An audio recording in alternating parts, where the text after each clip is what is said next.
Hello everyone and welcome back to another video. This is Eisenherz, and as promised in the last part of my mini-series on the 101 of cEDH Brewing, today I'm going to address how to test new cards for your list. So without further ado, let's get started. Wizards produces new products at an absurdly high rate. Let's just have a look at this here.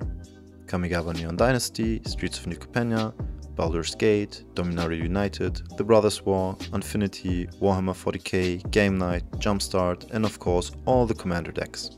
Depending on how many decks you play and how many color identities you have to take into consideration, that's a ton of new cards to keep track of for your decks. If you are properly maintaining your list, you are basically constantly asking yourself, is there anything good for my list in this new set, and how do I test all these new cards and make an informed decision on them?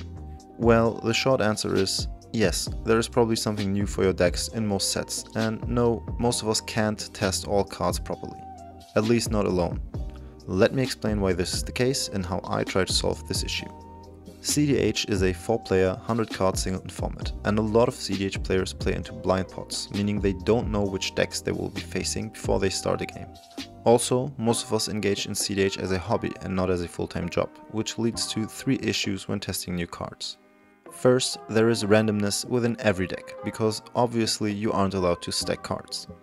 Second, there is randomness in pots, because you don't know who you are playing against. And third, you have limited time to play games and test cards. Now, top that with Wizards' crazy release schedule, and it becomes almost impossible to keep up with newly printed cards and make an informed decision on them for your decks. I'm of course not the first or only person to notice this. In fact, some people that are much more mathematically gifted than me actually ran the numbers on this. They tried to figure out how long it would take different players to properly test a single new card for their deck. In order to do that, they estimated that a game would last 5 turns on average, and you have 3 tutors for the card, so functionally 4 copies.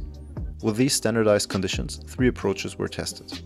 The scientific player, who is very methodical about testing new cards, the curious player, who is somewhat methodical about testing cards, and the chill player, who isn't actively trying to test cards by mulling or tutoring for them. For all of these players, they calculated how many games they can get in within a 3-month period when playing either 1, 4 or 10 games per week. This then allowed them to see how many successful tests of the new card can be expected for each type of player between 2 main set releases. The full analysis will be linked down below. But in short, the result is that even if only a single new card is being slotted into a deck, even if the card is incredibly impactful and actively mulled and tutored for given the right circumstances, even without disturbance like being short on mana, stacks pieces, interaction or hate, a curious cEDH player would have to play 4 games a week for 3 months straight with the exact deck to have around 20 successful tests with a new card.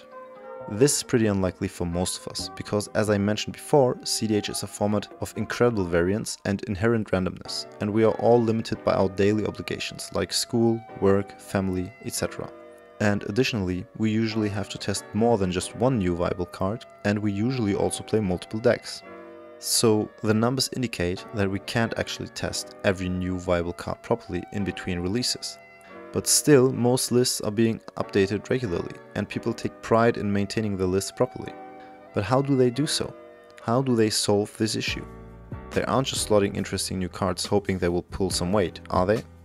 Well, I can of course only speak for myself, but I try to not do that, and my approach to testing new cards is fairly simple. So here it is. First, when I see a new viable card, I discuss it with my peers on various Discord servers. Second, if we agree that a card is worth testing, I will make room for it by cutting an underperforming card or a card that fulfills a similar role but could be replaced by the new card. Third, I play as many games as I can depending on my real life obligations. Sometimes that's more, sometimes that's less. Fourth, every game the new card comes up, I will make a note on my testing sheet, which is just a simple Excel table. I note a minus if the new card has underperformed or was worse than the card I cut for it, a circle if the new card came up but there wasn't a noticeable difference, or a plus if the new card performed really well or at least better than the card that was cut for it. I do this until I have at least 10 games with a new card, and only then do I even think about deciding on that card. Naturally, this takes a lot of time, and if you know me, you know that I like to take that time, because I don't want to screw up my well-functioning list by slotting an overhyped card. And I also don't want people to go buy a newly printed card because I slotted it into my primal list, just to realize 6 weeks later that the new card isn't so good after all. although unfortunately this has happened before. So try not to get overhyped on new cards. It happens to me as well, but be patient and methodical. Get together as a group and share your results with each other before adding or dismissing a newly printed card. One player might barely be able to test a new card properly within a time frame of 3 months, but 5 or 10 players definitely are.